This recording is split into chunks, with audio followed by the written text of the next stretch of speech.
Picture yourself spending a day out with a loved one, filled with laughter, clear skies, and connection. But the very next morning, you receive tragic news. They had been silently battling a mental health crisis and took their own life. This heart-wrenching story reflects the silent struggle that many face and underscores how devastating mental health issues can be. Hello, my name is Eric Park, and I'll be covering Australia's mental health crisis.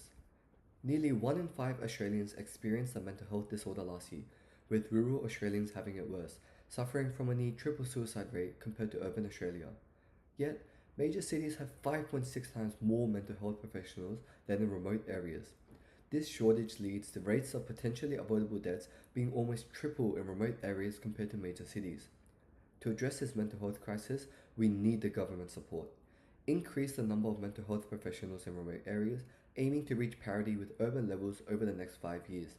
To achieve this, allocate $10 per capita expenditure annually to enhance telehealth and mental health programs.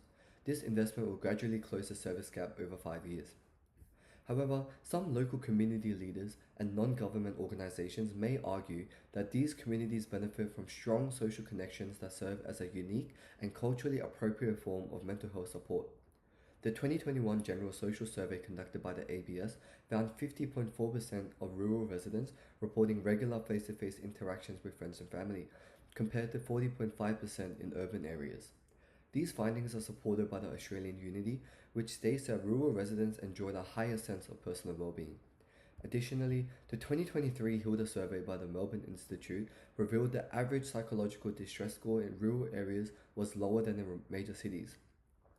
This supports the benefits of a close-knit nature of rural communities.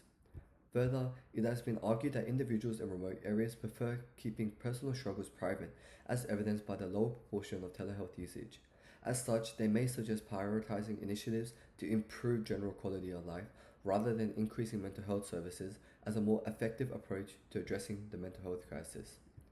Now, while social connections are valuable, they cannot replace professional mental health services. Let's revisit the first graph. This shows a near triple increase in suicide rates in rural areas compared to major cities. This means that despite the fewer cases of mental health issues in rural areas, there is a higher suicide rate, which emphasizes the severe lack of help available. While community ties may offer emotional support, they lack the expertise required to provide preventative care, crisis intervention, or long-term mental health treatment. Furthermore, some argue that individuals in remote areas prefer staying to themselves.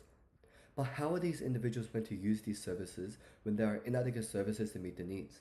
The difference in usage is small compared to the large gap in mental health provisions available, and rural individuals lack adequate internet and awareness of telehealth. Without access to these critical services, individuals in rural areas are left to suffer in silence with devastating consequences. This must change now. Thank you.